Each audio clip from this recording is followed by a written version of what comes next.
calculations. Mathematical calculation in the Excel. Mathematical calculation से मतलब ये होता है कि जो चीजें आप नोटपैड में यूज कर सकते हो एक्सेल में कैसे यूज करोगे. एक कैलकुलेशन पढ़ने से दो चीजें, आप प्रिपरेशन कर रहे हो फॉर्मूले के लिए जिसमें आपको बोर्ड मास मेथड और ब्रैकेट्स का जो चीजें हैं वो क्लियर हो जाएंगे ताकि फ्यूचर में आपको प्रॉब्लम ना हो. दूसरी इसमें बेनिफिट होती है कि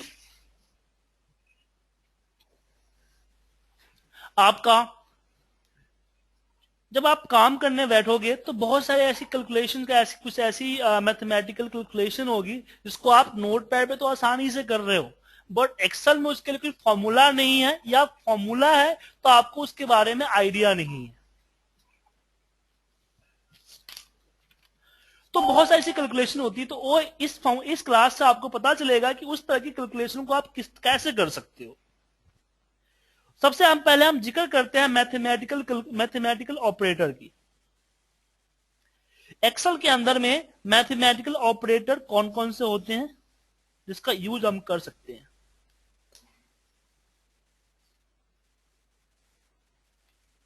सबसे पहले आपका होता है प्लस, माइनस, मल्टीप्लाई, डिवाइड और आपका आता है power. A plus, multiply, minus, multiply, divide and power.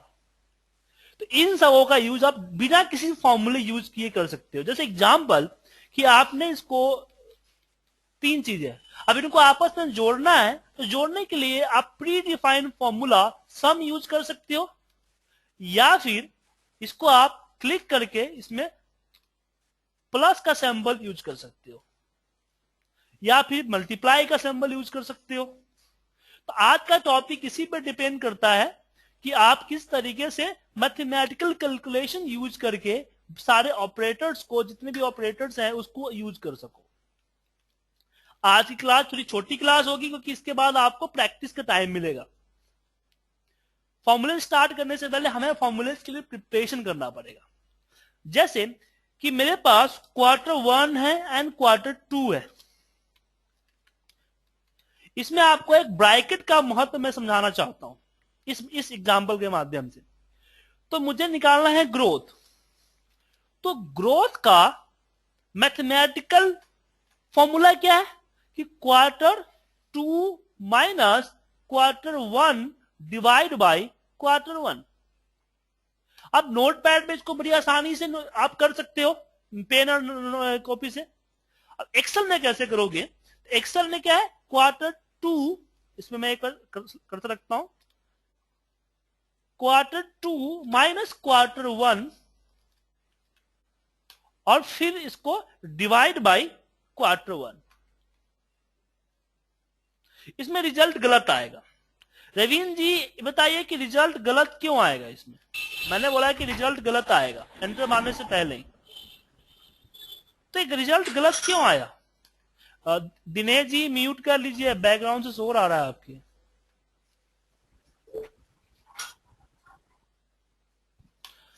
मैंने क्वेश्चन रवीन जी से पूछा है, अरविंद जी आपसे नहीं पूछा है. बेसिकली आप लोगों को एक्सेल पहले से नॉलेज है. रवीन जी एक हैं जो फ्रेशर है, इनके भी एक्सेल की नॉलेज नहीं है, तो थोड़ा सा इनको ध्यान देना होता है.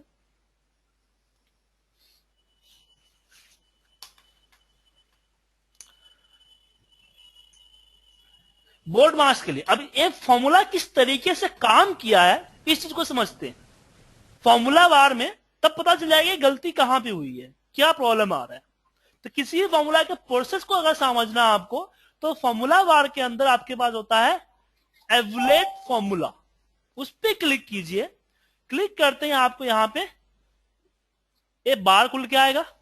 इसमें आप एवलेट कीजिए. अभी क्या B9 से रिजल्ट पिक किया इसने, A9 से रिजल्ट पिक कर दिया और फिर इसने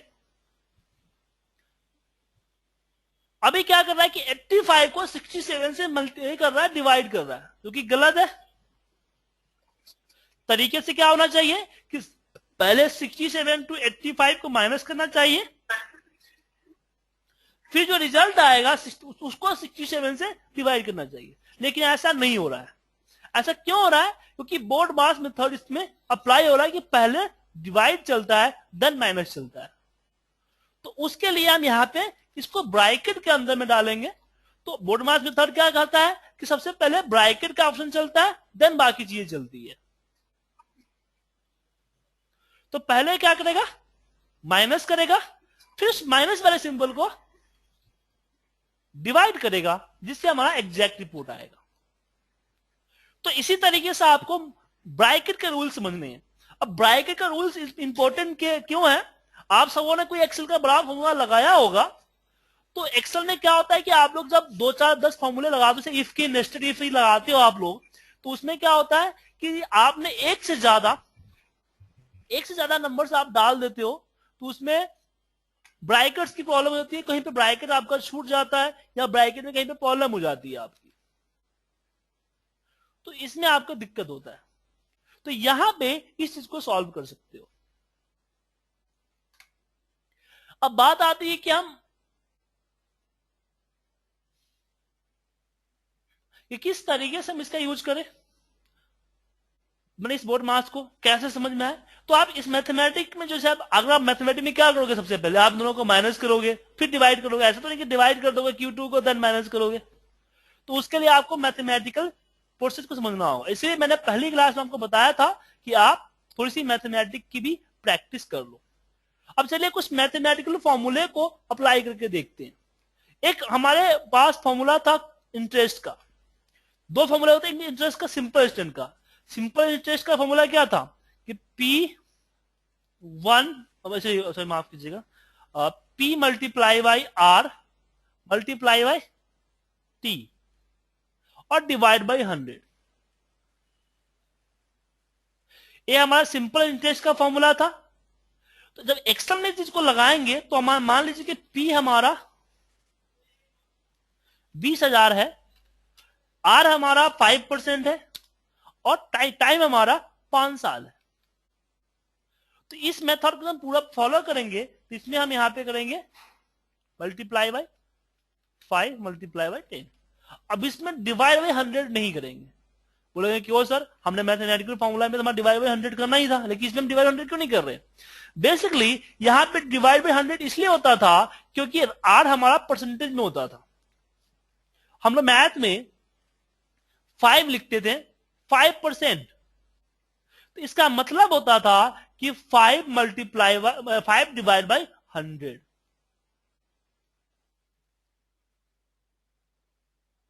लेकिन जब हम एक्सेल में करते हैं तो हमने जो 5% लिखा है, तो आपको विजुअल हो रहा है 5%, लेकिन एक्चुअल वैल्यू इसकी क्या है? 0.25 है। जिसे आपने परसेंटेज का सिंबल लगाया, परसेंटेज का सिंबल लगते ही 100 से ऑटोमेटिकली डिवाइड हो गया।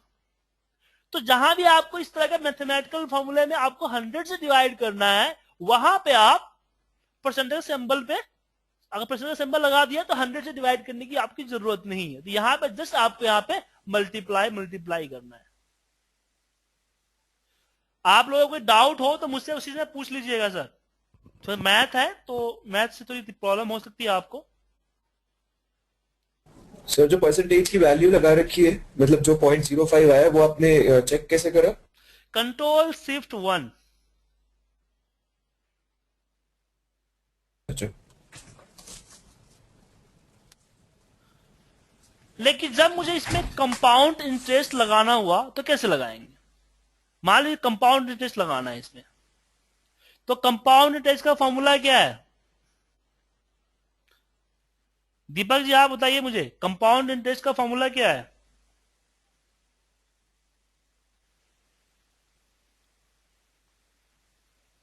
याद है या भूल गए? 8वीं क्लास में पढ़ा होगा कंपाउंड इंटरेस्ट। तो कंपाउंड इंटरेस्ट का फॉर्मूला है कि P multiply by 1 plus R by N power of T multiply by N। N क्या है? N है कि आप एक साल के अंदर कितनी बार पेमेंट कर रहे हो। तो यहां पे 12 हो जाएगा। कहते हैं 20,000 का अगर 5% के हिसाब से इंटरेस्ट रेट निकाला जाए तो पूरा कैपिटल क्या निकलेगा, ए होता है, इंटरेस्ट नहीं निकलेगा, ए निकलेगा टोटल अमाउंट। तो फॉर्मूला क्या कर रहा है, P multiply by 1 plus R divide by N power of T multiply by N। चलिए इसी मेथड को यहां पे अप्लाई करते हैं, लेकिन इसमें क्या है कि इतना लंबा फॉर्मूला आप कैसे लगाओगे। तो सबसे पहले इस मेथड को, इस ब्रैकेट वाले मेथड को करते हैं। जब इस तरह का प्रॉब्लम हो ना कि इस लंबे लंबे फॉर्मूले बनाना हो तो आप ब्रेकअप करके लगाइए। तो सबसे पहले P तो मुझे पता ही है कि 20,000 मेरे पास पड़ा हुआ है, इस मेथड को अपनाते हैं। तो 1 plus R divide by N equal 1 plus 5% divide by 12। अब इसमें हमारा 12 किसको डिवाइड करेगा, 5 को करेगा, इसलिए आपको ब्रैकेट में ले लो। हालांकि यहां पे पहले डिवाइड ही होगा, लेकिन फिर भी हम बोर्ड मार्क्स मेथड सबसे सिक्योर होने के लिए लगा देते हैं। फिर यहां पे मैं करता हूं 5 मल्टीप्लाई बाई 12। फिर मैं इसका पावर निकालता हूं कि दैट पावर का सिंबल ये है, शिफ्ट के साथ 6 दबाओगे तो पावर आता है। और फिर इसमें मैं मल्टीप्लाई करता हूं 20,000 को, तो एक्चुअल रिजल्ट हमारा आया 25,667। मतलब 5 साल में 5% पे 25,467 होगा। इंटरेस्ट के लिए हम माइनस कर लेंगे तो इंटरेस्ट माइनस में निकल जाएगा। तो इसमें क्वेश्चन ये उठता है कि सर हमने इसके लिए तो 3-4 सेल में फॉर्मूले लगा दिए, लेकिन मुझे तो एक सेल में चाहिए। अब इसको हम कंबाइन करते हैं। पहले फॉर्मूले को ब्रेकअप में लगाइए, फिर इसको आपस में कंबाइन कीजिए। तो मैं इसको कॉपी करता हूं, Ctrl+C, और इससे लिंकअप कौन है, इससे लिंकअप हमारा ए है। मतलब कि इसका जो हमारा जो फॉर्मूले है, इस फॉर्मूले का लिंक इससे है, मतलब कि ए फॉर्मूला इस पे डिपेंडेंट है। तो एक कौन सा एड्रेस था, D14 था।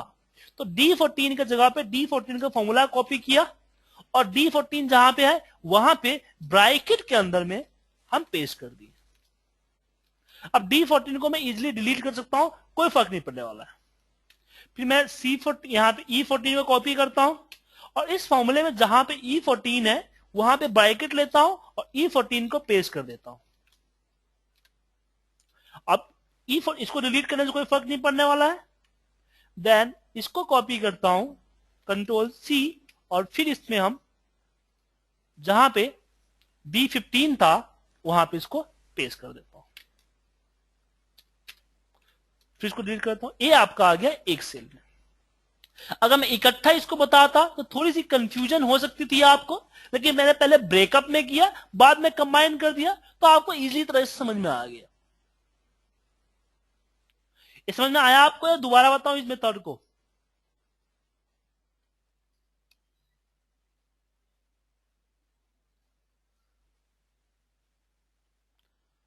सुमित जी आपको समझ में आया?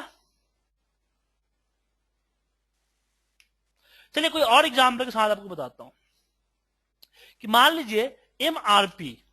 एमआरपी क्या है, मैक्सिमम रिटेल प्राइस। किसी भी प्रोडक्ट का कॉस्ट जो है, बनाने का कॉस्ट अगर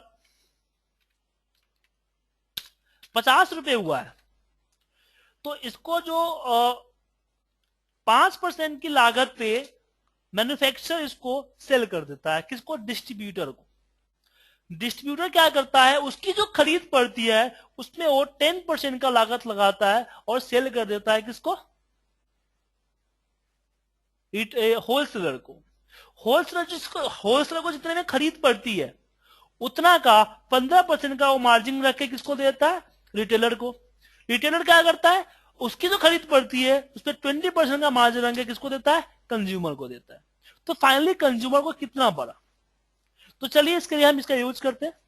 हम क्या करेंगे, 50 मल्टीप्लाई बाई 5%, और फिर 50 में जोड़ देते हैं। ए निकल गया मेरा किसका प्राइस,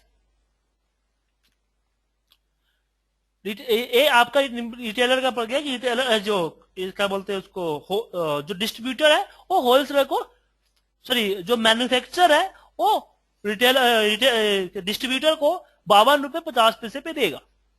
अब डिस्ट्रीब्यूटर क्या करेगा, होलसेलर को 2% का 5 रुपए की मार्जिन रख के 57 रुपए 50 पैसे पे देगा। 5 रुपए की मार्जिन किस पे रखेगा, जो इसकी खरीद पड़ रही है, मतलब 52 रुपए 50 पैसे। सेम कंटिन्यू आगे चलता जाएगा। तो 57 रुपए का 15% होलसेलर रखेगा और किसको देगा, और फिर सेम कंज्यूमर क्या करेगा, इसको मल्टीप्लाई करेगा 20% और इसमें कंज्यूमर रखेगा। तो जो 50 रुपए की मैन्युफैक्चरिंग कॉस्ट थी वो मार्केट में आते आते हमारा 79.695 हो गया, मतलब कि 80 रुपए का हमारा सामान हो गया। तो 50 रुपए की लागत, अब इसमें परसेंटेज अलग हो सकते हैं लेकिन पैटर्न आई थिंक यही होता है।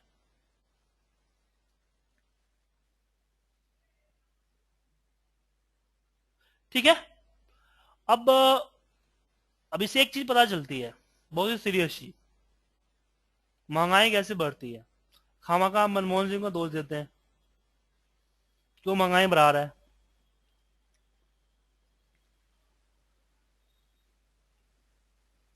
अब इसमें, अब ये जो हमने अलग अलग एग्जाम्पल किए हैं, अलग अलग चीजें, अब ये सारे को मुझे एक सेल में समेटना है, जैसे कि हमारा यहां पे है। तो चलिए करते हैं। सबसे पहले जो मैनुअल टाइप है, इसमें क्या करता हूं कि जहां जहां हमारा C21 है, तो इसका जवाब क्या होना चाहिए 5%, तो यहां पे मैंने 5% डाल दिया। यहां पे होना चाहिए था, आप देखते रहिए क्योंकि आपका रिजल्ट चेंज तो नहीं हो रहा है। 10% डाल दिया। 15% यहां पे मैं 15% डाल दिया।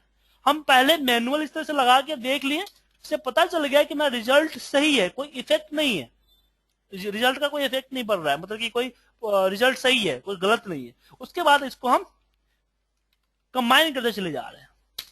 तो हमने क्या किया कि जो 5, 10, 20 था, इसी फॉर्मूले के अंदर मैंने टाइप कर दिया और इसको मैं अब डिलीट कर देता हूं। इसको मैं डिलीट कर सकता हूं। डिलीट करने से कोई भी किसी को फर्क नहीं पड़ा। देन मैं अब इसको कॉपी करूंगा और इसमें आके पेस्ट करूंगा।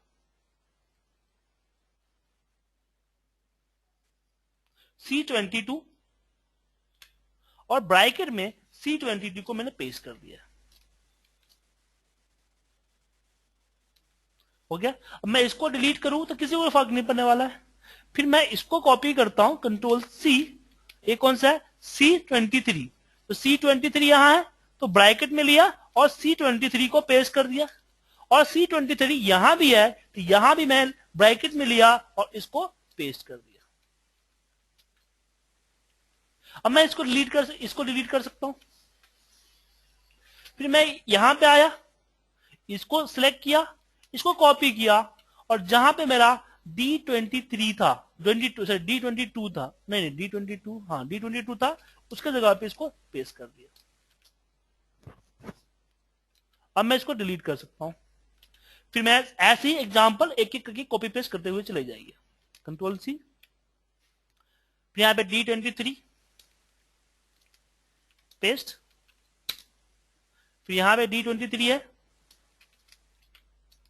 पेस्ट। अब मैं इसको डिलीट कर सकता हूं। फिर मैं इसको कॉपी किया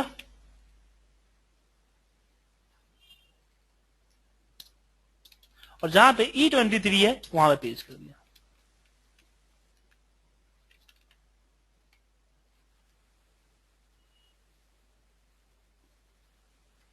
इसको कॉपी करता हूं और इस पे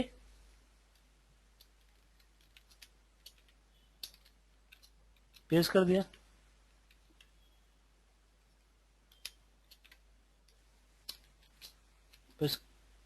दिक्कत हो गया थोड़ा सा। इसमें क्या करो, इसको सिलेक्ट कीजिए, अगर ऐसी प्रॉब्लम हो तो एस्केप मार के बाहर कर लीजिए और फिर इसको ब्रैकेट ओपन एंड क्लोज कीजिए और फिर अपने कर्सर को इस ब्रैकेट के बीच में ले जाइए, देन पेस्ट कीजिए, फिर एंटर मारिए। अब इसको डिलीट करने से कोई फर्क नहीं पड़ेगा। अब इसकी बारी आती है, इसको कॉपी कीजिए और सबसे लास्ट में F22 है, इसको सिलेक्ट कीजिए, bracket open close and paste. अब इसको डिलीट कर दीजिए। अब इसको फाइनली बन गया, इसको कट कीजिए और जहां पे ले जाना है वहां पे पेस्ट कर दीजिए। अब देखिए कि आपका इतना लंबा फॉर्मूला बन गया। क्या मैं इसको अगर एक साथ लिखता तो इससे दो प्रॉब्लम होती। एक तो मैं इकट्ठा कितना भी मैं करके लिखता तो मैं इकट्ठा इतना प्रॉब्लम कहीं ना कहीं मुझसे गलती होता। एक बार में तो लगता नहीं, 2-3 बार चेकआउट करने के बाद ही मुझे पता चलता कि हाँ सही है। फिर भी रिजल्ट में हमारी कंफ्यूजन होती है, क्या रिजल्ट सही तो दे रहा है या गलत दे रहा है। दूसरा, मैं इसको 10 बार ये बता रहा था फिर भी आपको समझ में नहीं आता, लेकिन हम फॉर्मूले को ब्रेकअप किए देन कंबाइन किए तो आपको इजीली समझ में आ गया। तो इसलिए अब जब भी कोई फॉर्मूला, जैसे 3-4 फॉर्मूले को आपस में मर्ज करना है इन फ्यूचर में, तो आप अलग अलग लगाओ, फॉर्मूले को वैलिडेट कर दो कि हाँ फॉर्मूला हमारा सही है, उसके बाद उसको आपस में कंबाइन करो। ये सबसे बेस्ट तरीका है और इस तरीका को मैंने किया है, एक किसी का मैं नकल नहीं किया, मैंने खुद इसको तैयार किया था। क्योंकि ऑफिसों में मैं क्या करता था, हमेशा मेरे पास 20-25 लाइनों की फॉर्मूला, 10 लाइनों की फॉर्मूला मैं टाइप किया करता था। तो मुझे हमेशा उस फॉर्मूले का 3 बार क्रॉस चेक करना होता है कि कहीं गलत तो नहीं दे रहा है। अगर कोई फॉर्मूला कहीं पे गलती हो गई, कहीं पे कोई प्रॉब्लम आया, एरर आया, तो पूरा ढूंढना मुश्किल हो जाता है कि एरर है कहां, किस किस स्टेप से मुझे ये एरर शो कर रहा है। लेकिन जब इसको सारे तरीके से अलग अलग सेल में लगा देते, हर स्टेप को अलग अलग सेल में यूज करते थे, तो अगर कोई स्टेप में एरर आ रहा है, कुछ स्टेप में गलत जा रहा है, तो मुझे पता चल जाता है कि यहां पे गलत है, मैं उसको सही कर सकता था। तो ये आपका फॉर्मूला मर्जिंग का टॉपिक है कि हम एक फॉर्मूले को दूसरे फॉर्मूले में किस तरीके से मर्ज करके एक मेगा फॉर्मूला क्रिएट कर सकते हैं। तो इस पे और एग्जांपल की जरूरत है या कि काफी है आपके लिए?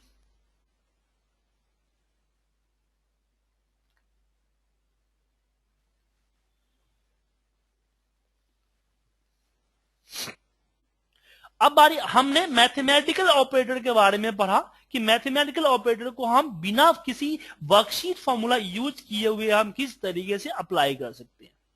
अब इसके बाद हमारे पास आता है लॉजिकल ऑपरेटर, जो होता है equal, greater than, less than, greater than equal to, less than equal to and not equal to. ये हमारे लॉजिकल ऑपरेटर है। 6 लॉजिकल ऑपरेटर होते हैं, greater than, equal to, greater than, less than, greater than equal to, less than equal to and not equal to. Basically ये not equal to ऐसे बनाया नहीं गया है। अगर हम, आप लोगों ने कोई प्रोग्रामिंग किया होगा तो नॉट इक्वल टू ऐसे होता था, लेकिन एक्सेल पे ये नॉट इक्वल टू आपको नहीं चलेगा। आप ऐसे नहीं कर सकते हो कि इक्वल 20 नॉट इक्वल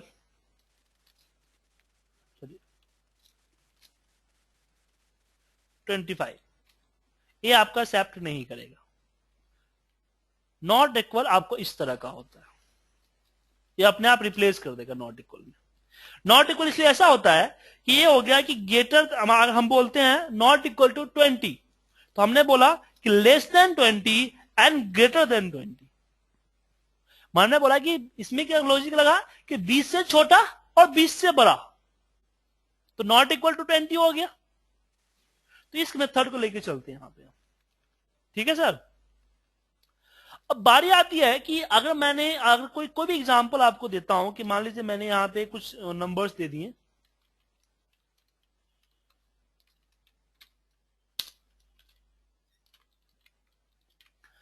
इस नंबर्स पे मुझे,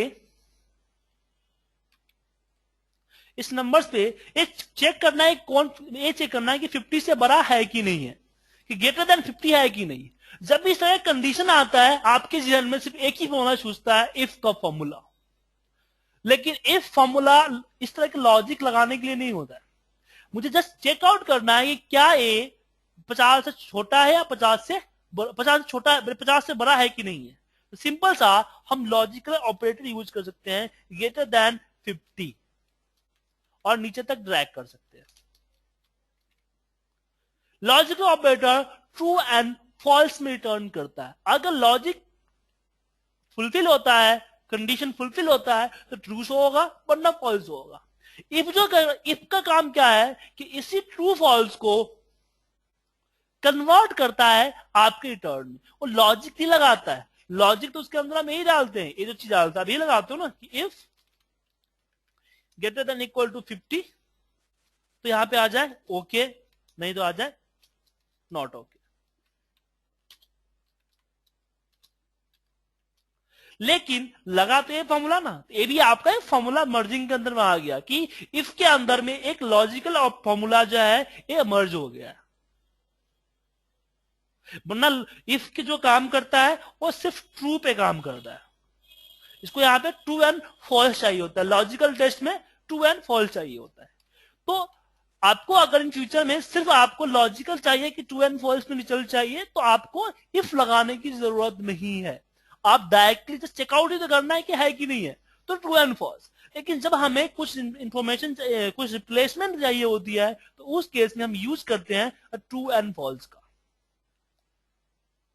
तो इसी तरह का जितने भी लॉजिकल ऑपरेटर है आप डायरेक्टली अप्लाई कर सकते हो। इसके लिए आपको बाउंडेड नहीं है कि आपको इसका फॉर्मूला ही चाहिए। अब डायरेक्ट आप मान लीजिए कि आपको दो डेटा को मैच करना है। मैं बहुत से बच्चों को बहुत से एग्जाम्पल देखता था कि वो लोग इफ लगा दे इस काम के लिए। मुझे पता करना था कि क्या ये दोनों आपस में बराबर है कि नहीं है। मान लो कि आप दो डेटा लेके आते हो सीक्वेंस के साथ और मैच करना चाहते हो, कोई गलत तो नहीं है, तो आप यहाँ पे इफ का फॉर्मूला लगाते हो। तो ये फॉर्मूला लगाने की जरूरत नहीं है, आप जस्ट यहाँ पे इक्वल लगा दो कि क्या E20 इक्वल है G14 के साथ, और नीचे ड्रैग कर दीजिए। जहां पे इक्वल होगा वहां पे ट्रू आ जाएगा, जहां पे इक्वल नहीं होगा वहां पे फॉल्स आ जाएगा। तो सारे लॉजिकल ऑपरेटर आप डायरेक्टली अप्लाई कर सकते हो। क्लियर है आप लोगों को, कोई डाउट है?